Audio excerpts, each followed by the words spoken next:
எனக்கும் அப்படிதான் இருந்தது.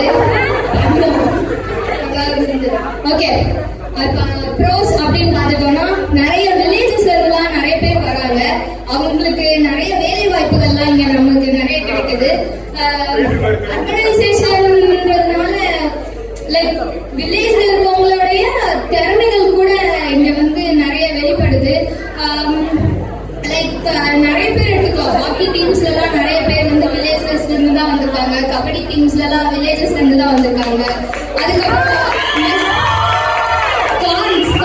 எடுத்துக்கிட்டோம்னா பார்ஷியாலிட்டி நிறைய ஆபீஸ்ல காலேஜஸ்ல எல்லாம் வந்து பாத்தீங்கன்னா வில்லேஜஸ்ல இருக்கிறவங்களுக்கு ரொம்ப காம்ப்ளெக்ஸா இருக்கு. அந்த காம்ப்ளெக்ஸ்லாம் இல்லாம இருந்திருக்கணும். ஸோ இது வந்து ஒரு பெரிய கான்ஸ்.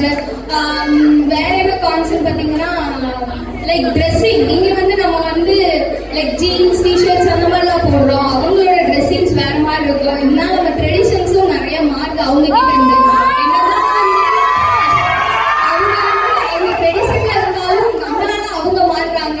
பெரிய காரணா நான் நினைக்கிறேன். நெக்ஸ்ட் ப்ரோஸ், நம்மளாலையும் அவங்க கிட்ட இருந்தும் கத்துக்க முடியும். லைக் அவங்க வந்து இப்ப வந்து சல்வார் சாரீஸ் ஏதாவது போட்டுருந்தோம்னா நம்ம அவங்க கிட்ட இருந்து கத்துக்கலாம். ஸோ அது ஒரு காரணம் நான் பாக்குறேன். நெக்ஸ்ட் நம்ம